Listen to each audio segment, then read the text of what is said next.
Les séries policières, ça donne des idées aux fous. Je suis sûre que vous avez déjà entendu cette phrase, peut-être même que vous l'avez dite. Dans l'esprit collectif, on pense que les séries policières ou bien les films d'horreur donnent de l'inspiration aux plus malveillants d'entre nous. Et qu'en plus de ça, ces personnes récolteraient des informations précieuses qui leur permettraient de commettre le crime parfait et donc d'éviter leur identification et donc d'éviter leur arrestation. Mais à quel point cette croyance est-elle vraie ? Quels sont les effets des séries comme Esprit criminel ou Les Experts dans l'esprit de ces auteurs de crimes et en quoi sont-ils éduqués par ces médias ?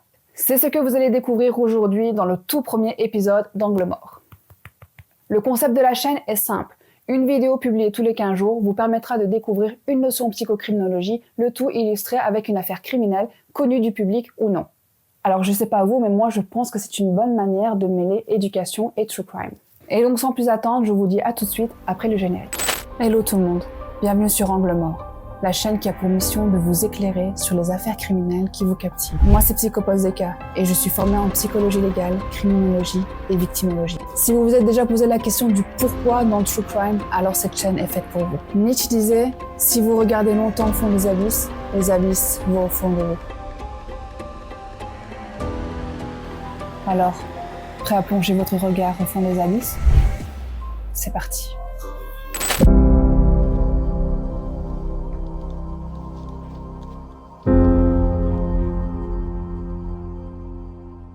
Avant de répondre à cette question, laissez-moi vous illustrer le sujet du jour avec un fait divers français qui ne semble pas avoir fait grand bruit dans les médias, en tout cas moi je n'en ai pas le souvenir, peut-être que vous oui, et si c'est le cas, n'hésitez pas à me le dire dans les commentaires. Étant donné que ce fait divers n'a pas été très médiatisé, il n'y a pas énormément d'informations sur lesquelles je peux m'attarder longuement, mais ce n'est pas grave car les affaires criminelles évoquées sur cette chaîne servent principalement d'exemple pour illustrer des concepts théoriques en criminologie.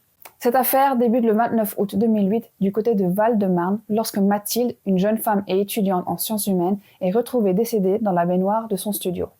La personne qui a découvert le corps est une de ses amies de fac avec qui elle était censée avoir rendez-vous la veille. Cette amie en question, qui s'inquiète du coup de l'absence et du silence total par la suite de Mathilde, décide de lui rendre visite à son domicile le lendemain soir et c'est là qu'elle découvre la scène qui la traumatisera toute sa vie. La jeune femme découvre son amie décédée dans la baignoire avec une blessure bien visible au niveau du cou, ce qui indique qu'elle a été attaquée par arme blanche. Elle est complètement nue, mais le plus intriguant dans tout ça, c'est qu'elle n'a plus de cheveux ni d'ongles. Après le choc de la découverte, cette jeune femme appelle la police locale qui, elle, relaie l'affaire à la brigade criminelle car elle comprend très vite qu'il s'agit d'une affaire criminelle assez complexe. Une première analyse des lieux du crime permet de constater plusieurs choses. Tout d'abord, il ne semble pas y avoir de traces d'effraction au domicile de la victime, et ça on sait ce que ça veut dire. La victime est bien retrouvée nue dans sa baignoire, mais ses vêtements sont introuvables. La police constate encore que la victime est couverte de blessures à l'arme blanche, qu'elle n'a plus de cheveux ni d'ongles, et il y a encore autre chose qui dérange les enquêteurs. Il n'y a aucune trace de sang visible, que ce soit dans la baignoire, dans la salle de bain, ou alors même dans tout le studio. Bon, vous qui êtes des amateurs de séries policières et de true crime, vous avez compris que la scène de crime avait été nettoyée. Et apparemment, l'auteur a mis les efforts qu'il fallait pour bien nettoyer la scène de crime avec des produits assez forts afin de ne laisser aucune trace de son passage et aussi d'éviter de récolter des traces d'ADN qui pourraient le conduire jusqu'à lui ou à elle. Suite à cette première analyse de la scène de crime, les enquêteurs privilégient très vite la piste d'un proche. Ils se renseignent automatiquement sur les proches de la victime et ils apprennent assez vite que Mathilde était en couple avec un homme nommé Karim. Karim a 28 ans et le couple se serait séparé quelques semaines plus tôt, donc début juillet, après 1 an et demi de vie commune, dans le même studio où la victime est retrouvée décédée. Quand la police interroge la famille et les amis de la victime par rapport à ce Karim, celui-ci est décrit comme un ex-petit ami, jaloux, infidèle, impulsif, violent verbalement, voire même physiquement. La police s'intéresse donc à cet homme qui est à ce stade le principal suspect et en creusant un peu plus sur son identité, ils apprennent que Karim a déjà fait de la prison, a déjà été condamné pour des faits de violence avec arme. La brigade criminelle décide donc d'analyser le contenu téléphonique de la victime et arrive ainsi à localiser le téléphone de Karim qui se trouvait apparemment tout près des lieux du crime après la découverte du corps et semblait aussi prendre la fuite puisqu'il bougeait de ville en ville en prenant soin bien sûr de s'éloigner au maximum de la scène de crime. Très vite, la police lance un avis de recherche et c'est à Lyon qui sera retrouvé et intercepté le 1er septembre. Karim logeait en attendant dans ce qu'on appelle un hôtel social. Si vous vous demandez ce que c'est une maison d'accueil qui héberge des personnes isolées ou bien des familles qui se trouvent dans des situations difficiles, notamment financièrement, et où un accompagnement psychosocial est disponible pour ces personnes afin de trouver des solutions dans divers domaines de leur vie. En France, il me semble que vous appelez ça les résidences hôtelières à vocation sociale. Et ces hôtels sont aussi utilisés pour héberger temporairement des demandeurs d'asile. Enfin bref, Karim est intercepté par la police judiciaire et il est emmené au poste de police afin d'être interrogé sur les circonstances du décès de son ex-petite amie. Sans surprise, Karim nie tout en bloc lorsque la police le suspecte d'avoir tué son ex-compagne. Et il faudra une prolongation de sa garde à vue pour que ce dernier craque et avoue. Oui, c'est bien lui le meurtrier de Mathilde, et oui, il n'a pas supporté la rupture. À savoir qu'il a aussi tenté le chantage affectif et le chantage au suicide afin de récupérer son ex-petite copine, un peu classique. Tout en discutant avec les policiers, Karim a avoué que ce qu'il n'a pas supporté le plus, c'est que Mathilde soit passée à autre chose. Et apparemment, elle aurait rencontré quelqu'un d'autre peu après leur séparation en juillet lors d'un camp de vacances. Là, rongé par la jalousie, Karim harcèle son ex-petite amie au téléphone, que ce soit par les appels ou par les messages, mais il insiste pour l'avoir une dernière fois afin de discuter de leur relation. Et pour mettre fin à cet harcèlement, Mathilde finit par accepter de le recevoir, ce qu'elle n'aurait pas dû faire aujourd'hui, ça on le sait. Et donc le jour des faits, Karim se rend jusqu'au studio de son ex-petite amie, en emportant avec lui un couteau volé chez un ami qui l'hébergeait temporairement. Et c'est après ses cours à l'université que Mathilde accueille chez elle son ex-petite amie Karim. Lors de son interrogatoire, Karim dira qu'il parlait de tout et de rien autour d'un café dans le salon. Mais j'imagine que la discussion a très vite tourné autour de leur relation, leur séparation et le fait que Mathilde ait quelqu'un dans sa vie. Et c'est ça qui va déclencher la suite des événements. Mathilde se lève et se dirige vers la cuisine et c'est là que Karim décide de l'attaquer brutalement une première fois dans le dos. Cette première attaque va vraiment choquer Mathilde, mais elle est toujours en vie et elle le supplie même d'appeler le secours. Karim aurait pu s'arrêter là et réparer son erreur, mais c'est pas ce qu'il a fait. Au contraire, ce premier coup va encore plus attiser la colère de l'auteur et va le pousser à porter d'autres coups, notamment au niveau de la tête et de la poitrine. Mais apparemment, ça n'était pas suffisant pour calmer la colère de Karim, car après l'avoir attaqué à l'arme blanche, il aurait étranglé son ex-petite amie et on sait par la suite qu'elle a une blessure au cou et donc qu'elle aurait été égorgée. Et là, après les faits, Karim panique. Il panique, mais il décide quand même de porter son ex-petite amie décédée dans la salle de bain, de la placer dans la baignoire, de lui retirer ses vêtements et de la laver. Il place les vêtements souillés de Mathilde dans un sac poubelle qu'il compte jeter aux ordures par la suite, mais avant ça, il prend bien le temps de nettoyer toute la salle de bain et tout le studio en entier, comme je l'ai dit, afin d'éviter de laisser des traces.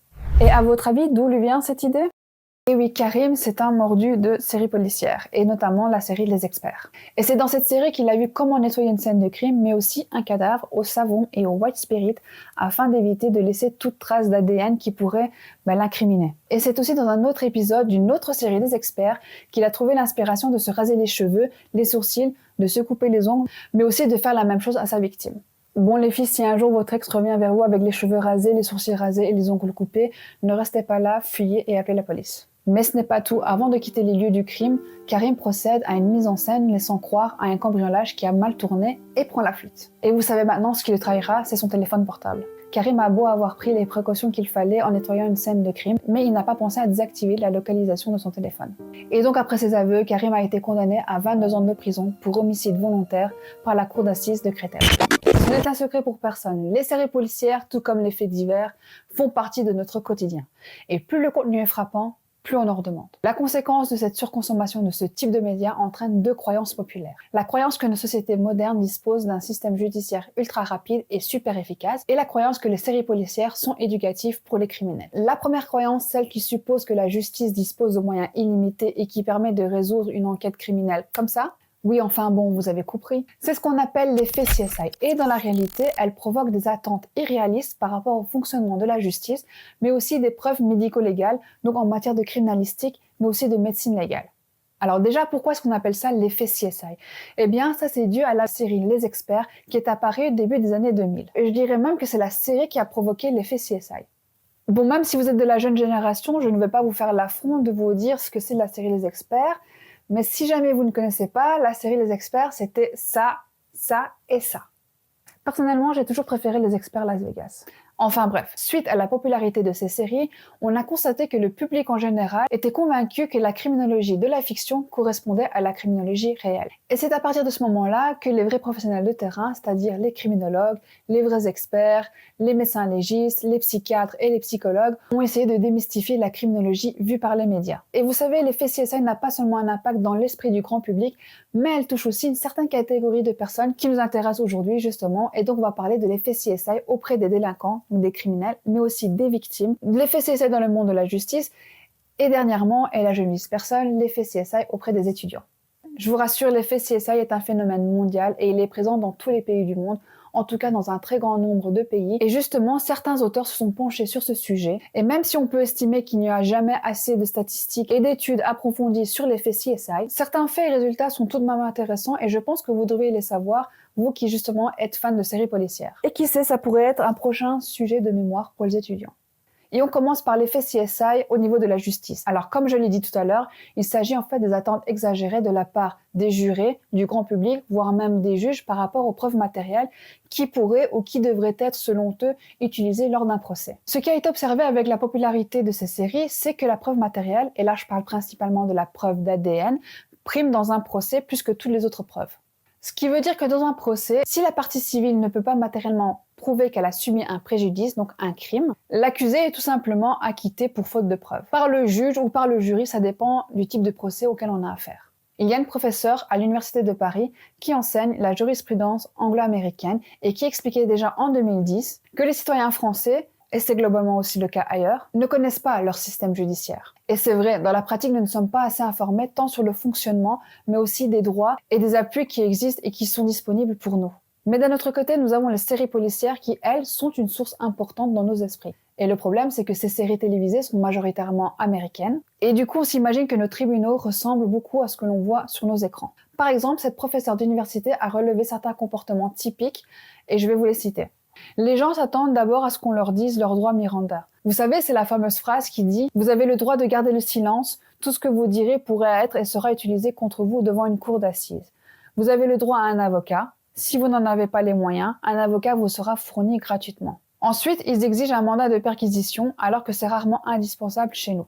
Enfin si, quand même, sachez que le mandat de perquisition est ordonné par un juge d'instruction et il est ordonné pour un fait précis. Du coup, en principe, la police n'a pas le droit d'entrer dans votre domicile sans mandat, mais il y a des exceptions, surtout en ce qui concerne les affaires de stupéfiants, de flagrants délits ou en cas de sinistre dans votre domicile. Et dernière chose que cette professeure relève, enfin, une fois au poste, ils sont persuadés qu'ils vont avoir droit à un coup de fil, ce qui n'est pas le cas chez nous.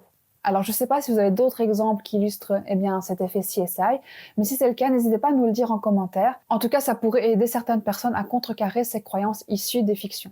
Bon, sachez que suite à ce phénomène, on essaye de limiter au maximum cet effet CSI dans les différents domaines de la criminologie, notamment par la supervision des séries policières, ou alors, comme c'est le souhait avec cette chaîne, à travers la vulgarisation scientifique. Bon, et puis n'oubliez pas que la preuve ADN n'est pas la seule preuve qui compte dans un procès. Si vous êtes des fans de séries policières ou de true crime, vous savez qu'aujourd'hui, un seul élément de preuve n'est pas suffisant pour faire condamner une personne. Il faut rassembler un ensemble de preuves matérielles et des preuves circonstancielles pour pouvoir justement juger et condamner une personne. Pour moi, la preuve ultime de culpabilité reste l'aveu, et là encore, on sait que c'est quelque chose à vérifier. Passons maintenant à la deuxième catégorie de personnes qui nous intéressent dans cet épisode, les délinquants et les criminels. Deux auteurs se sont penchés sur l'effet CSI auprès d'auteurs d'infractions graves. Et ce qu'ils ont découvert, c'est que dans un contexte d'interrogatoire, c'est la perception des indices perçus par le suspect qui va être déterminant pour la résolution d'une affaire criminelle ou non. Je m'explique. Les chercheurs ont mis en évidence qu'une preuve matérielle était suffisante pour certains auteurs à passer aux aveux. Alors comment ? Eh bien, comme je l'ai dit, si on présente au suspect un élément de preuve qui semble être incriminant à ses yeux, eh bien, il aura tendance à avouer plus facilement. Même si la preuve présentée par les policiers n'est finalement pas si incriminante que ça.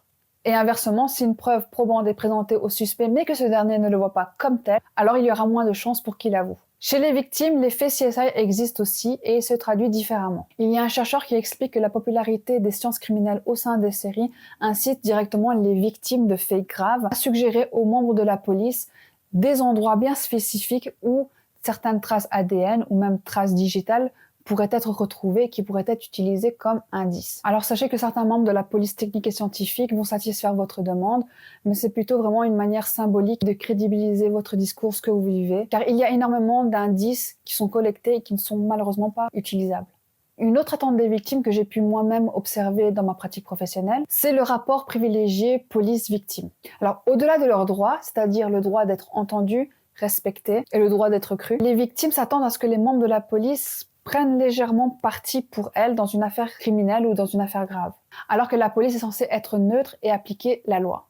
Et personnellement, c'est une croyance que je peux comprendre, car lorsqu'on se trouve dans une situation grave et en tant que victime, et en plus avec le peu de connaissances du système judiciaire que l'on a, la première réaction naturelle c'est de se tourner vers la police et de leur faire confiance, que ce soit pour notre sécurité ou pour nous accompagner. Et là, beaucoup de victimes sont déçues, voire même victimisées une deuxième fois, ce qui engendre d'autres conséquences comme la relation police-citoyen qui est fragilisée, la peur de la dénonciation. Mais je tiens à rappeler qu'il y a des policiers très humains et de confiance vers qui vous vous tournez. Sachez aussi que l'assistance policière d'aide aux victimes est là pour vous aider, pour vous accompagner en cas de besoin. Et finalement, l'effet CSI est observé aussi auprès des étudiants et là, peut-être que ça vous concerne. Alors, on va pas se mentir, c'est le cas de la majorité des étudiants, moi-même j'en ai fait partie. L'effet CSI a entraîné du coup une augmentation importante dans l'intérêt porté aux sciences criminelles et donc de l'augmentation de la fréquentation des étudiants au master de criminologie, mais aussi une augmentation dans les recrutements dans ces différents domaines de la criminologie. Alors clairement, c'est un élément positif non négligeable en termes de découverte de carrière dans ce domaine. Et je me rappelle même d'un article de presse belge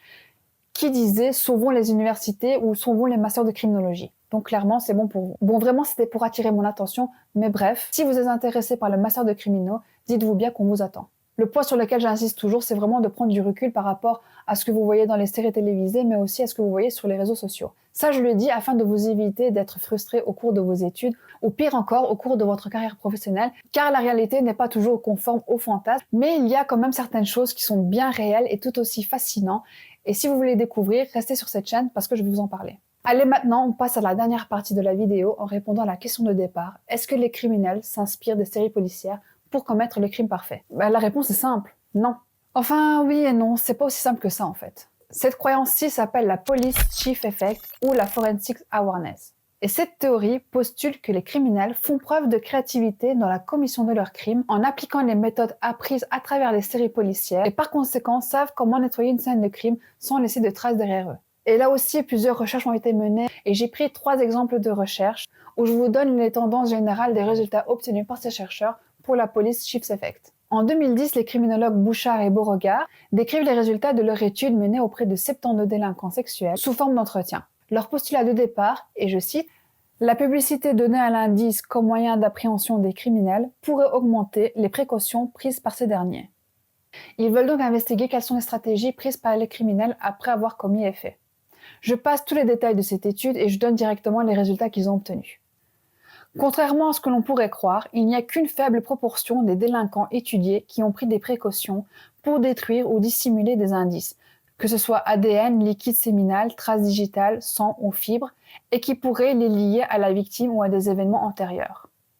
Ce que les chercheurs ont mis en évidence, c'est que ces criminels cherchent plus à protéger leur identité en donnant des fausses informations sur eux ou en protégeant leur visage, à travers un casque ou un masque, plutôt que d'utiliser des précautions visant à effacer leurs traces de passage à l'acte. Et en 2014, ce même criminologue Beauregard associé à l'auteur Martineau ont complété l'étude de 2010 auprès de 350 cas d'homicides sexuels commis entre 1998 et 2010. Ces recherches sont principalement canadiennes et les résultats obtenus sont plus ou moins similaires. Et donc, pour ces auteurs, même si les criminels ont acquis une connaissance en sciences criminelles à travers les films ou séries, ils ne sont pas plus attentifs aux précautions prises lors de leurs crimes. Comme ces études sont canadiennes, j'ai été voir un petit peu si ailleurs la tendance était plus ou moins similaire. En 2012, il y a une autre étude intéressante qui a été menée au Portugal par Machado auprès des prisonniers. Et le but de cette étude, c'est de savoir si les séries policières ont un impact sur la perception qu'ont ces prisonniers concernant les techniques d'identification des criminels. Et ce que cette étude démontre, c'est que ces mêmes prisonniers sont sceptiques par rapport à ce qu'ils voient dans les séries policières, notamment par la preuve ultime par ADN. Et ils justifient leur scepticisme par leur expérience personnelle. En effet, la plupart de ces prisonniers ont expliqué que la preuve par ADN n'a même pas été utilisée lors de leur procès. Alors, ils sont convaincus par la preuve incriminante de l'ADN, mais ils ne pensent pas que cette preuve à elle seule puisse suffire à condamner quelqu'un. Une autre information importante dans cette recherche nous indique qu'au-delà de la surconsommation des médias et donc des séries policières, c'est plus l'expérience personnelle et un parcours criminel qui serait plus éducatif pour les autres prisonniers. Et de notre côté, en France et en Belgique, la tendance observée est bien moins présente, ce qui signifie que même si les séries policières peuvent être une source d'inspiration, elle est en fait limitée dans la pratique. En conclusion, l'effet CSI, c'est un sujet qui est encore largement débattu dans le domaine scientifique. Même si certains auteurs pointent du doigt l'effet négatif des séries policières, d'autres auteurs considèrent que cet effet CSI n'existe pas du tout. Et ça, c'est dû au fait qu'il n'y a pas, selon eux, assez de statistiques pour le prouver. Personnellement, même si certains auteurs nient cet effet CSI, je constate de par mon expérience personnelle et du coup mon expérience professionnelle que cet effet a vraiment un impact dans l'esprit de certaines personnes. Mais ce qui est rassurant et ce qu'il faut retenir dans cet épisode, c'est que les séries policières ou les épisodes de True Crime que nous regardons ne suffisent pas aux plus malveillants d'entre nous à commettre le crime parfait. Et c'est ainsi que s'achève notre premier épisode du jour. Si le sujet vous a intéressé et que vous avez appris quelque chose aujourd'hui, alors c'est que ma mission a été remplie et qu'il est temps de se dire au revoir. Et oui les amis, je sais que le temps passe très vite lorsqu'on est passionné, mais ne vous en faites pas, on se voit très vite dans un prochain épisode. D'ici là, prenez soin de vous et surtout, n'oubliez pas d'extraire votre regard du fond des abysses. C'était Psychopos DK, ciao!